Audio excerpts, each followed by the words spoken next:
Good morning, everybody. Hopefully your Saturday is off to a great start.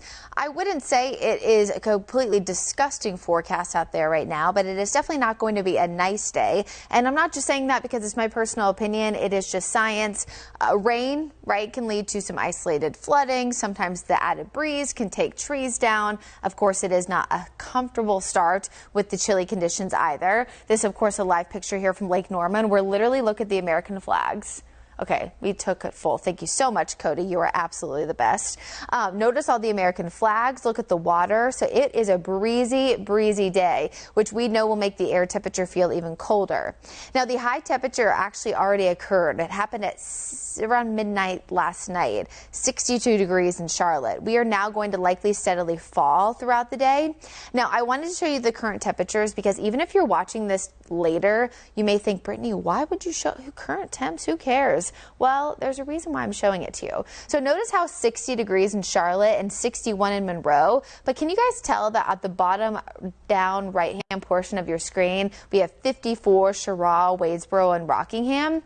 That's that evaporative cooling we've been talking about for a few days now. So early when we have rain trying to move in and there's a column of dry air, that rain has a really hard time reaching the ground, which we've had so far in a few spots this morning, and it's partially because of this. So this is a very quickly done graphic that I was trying to put together to explain this. So evaporative cooling happens where we have rain. Again, it moves through that column of dry air.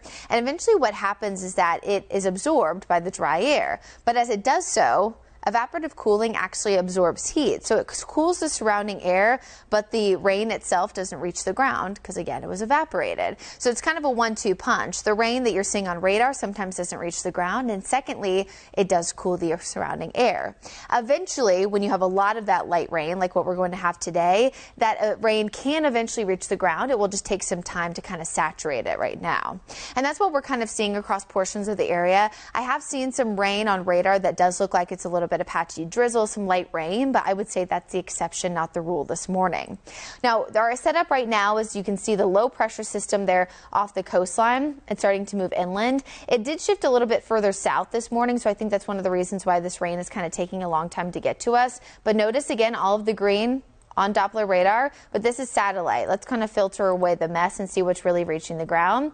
All right, there you go. So we have some light rain in parts of Union County, Anson County, Richmond, as well as down toward Lancaster, Chesterfield, as well as Chester County in southern portions of the area. So again, I've seen green on satellite and radar. Again, so rain falling from the clouds since 4 o'clock this morning. It's 10:30 and we're just now kind of seeing some of that light rain making its way to the actual ground here in parts of Mecklenburg County. So there's another view there of Doppler radar.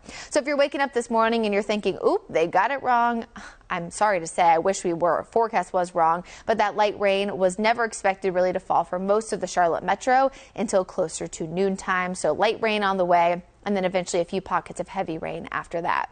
Now, other than the evaporative cooling, we also have a lot of other features going on right now. So we have the low there off the coastline. We have a high pressure system blocking us to the north. That's right here. You can kind of see that up toward the Virginias.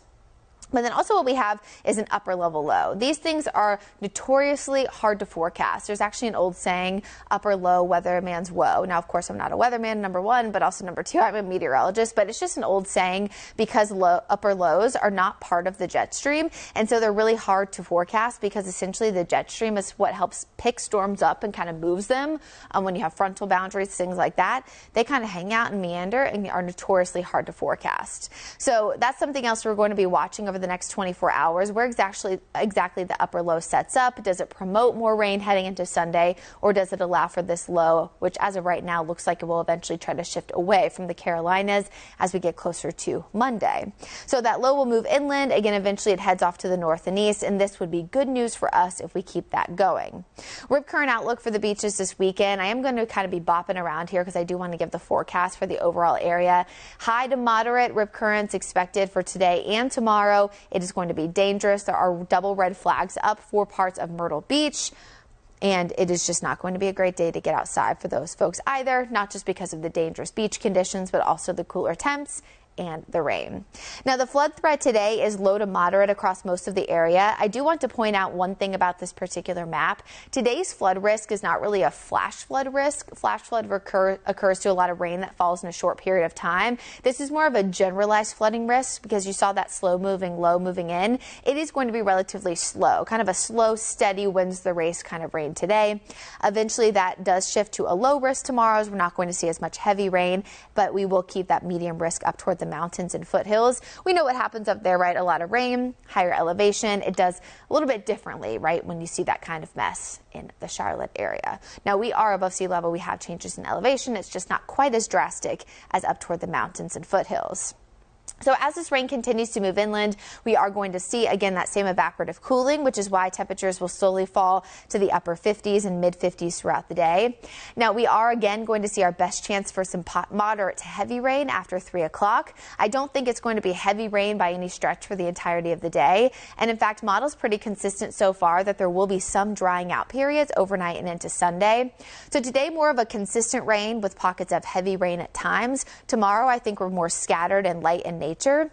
But notice one thing, I do want to point this out as we head through tomorrow afternoon. Had a lot of questions about the Coca-Cola 600. Everyone wants it to get underway. My good friend Scotty Powell is the meteorologist on site, and he will actually be with us on Wake Up Charlotte weekend tomorrow morning.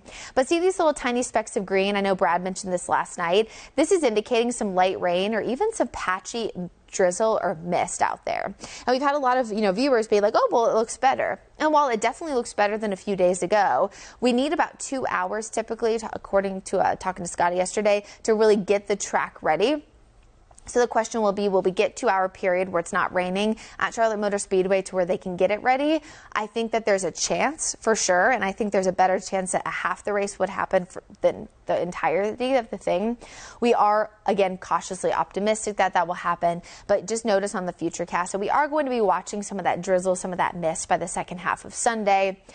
Better news, though, for Memorial Day itself plans. You can see clearer conditions by Monday afternoon, pretty much clearing from south to north. And look at that, even some sunshine will put temperatures in the 70s. So race weekend, again, today and tomorrow. Best chance of rain today in the afternoon. Some pockets of heavy rain tomorrow, mostly in the morning. But we will see scattered rain off and on throughout the day. A little bit warmer tomorrow, but I mean, warm will be relative, right? 63 when our normal high is 82.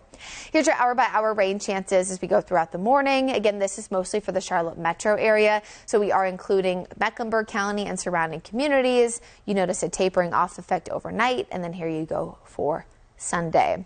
I chose these graphics to be a little bit repetitive just if people are just now able to tune in. But of course, if you have any questions, feel free to leave them in the comments. I will do my absolute best to answer any of them. Overall, your Memorial Day weekend forecast does look like today is the worst day. And again, that is not my personal opinion. It is just science. We have the cool temperatures with afternoon temps around 55 for the most part. The breeze will make it feel even colder. You guys know how it is when it's cloudy, it's cool, it feels a little bit raw and chilly outside. It is not going to be pleasant. But overnight and into Sunday, this will transition from more of a widespread rain today to more scattered rain tomorrow. Could get a little bit warmer in the 60s. Again, I am cautiously optimistic about the Coca-Cola 600 being able to at least start off. And then on Monday, some sunshine will return. Highs could even get into the lower 70s. And while that will bring in a small risk for a few thunderstorms because of the instability a little bit higher, it's a lot less unstable when it's 74 versus 94. So I'm not necessarily extremely concerned, but I'm actually going to be in for Brad on Monday. So you can bet your bottom dollar that I will be in here keeping a close eye on things. So there's your 7-day forecast, your Guy Roofing 7 day. So today still expected to be pretty rainy for most of the afternoon and overnight. Some slightly better weather for your Sunday, some sunshine on Monday, and then things will be improving gradually as that low moves away from us by the middle part of the week. We're eventually reaching back into the mid-80s by this time next week, and even look at next weekend's forecast. Now, we know that this is subject to change, as this weekend was looking pleasant, but we will watch those changes for you over the next few days. At least can guarantee you that the middle part of the week will be warmer than what we have seen today. Now, we are going to overall not see, I think, a great weekend forecast for us here in the Carolinas, but I know I've seen a few, mentions on this from other members of my weather team, such as Brad, such as Larry. It's a good reminder that even though the weather forecast is not great. We want to remember why we have the long weekend. It is Memorial Day. We are remembering and honoring and memorializing people who fought for this country and unfortunately did die for this country. So it's just a good reminder that I know we can all get caught up in our own stuff. I'm the same way, where the weather's bad and I can't do my outdoor plans, things like that. But it's not about what you're doing. You know, it's the reason why we have the long weekend anyway. Or I will be working, but that's besides the point. You know, it's about who you're spending time with, how you're memorializing, how you're honoring and remembering. And I hope that regardless of the forecast, everybody has a fabulous, healthy, safe weekend. Please be careful, especially if you are heading out on the water. Keep in mind, of course, it is going to be breezy. So while there's no official advisory in effect, the lake will be choppy if you do find some dry time, especially Sunday and Monday, to get out on the water. And we will be monitoring that chance for a few thunderstorms heading toward your Memorial Day on Monday. Have a great day, everybody. Stay safe, stay weather aware, and be sure to leave any questions in the comments, or you can shoot me an email or Facebook message, things like that, and I'll do my best to answer any weather questions that you do have. Have a great rest of the day.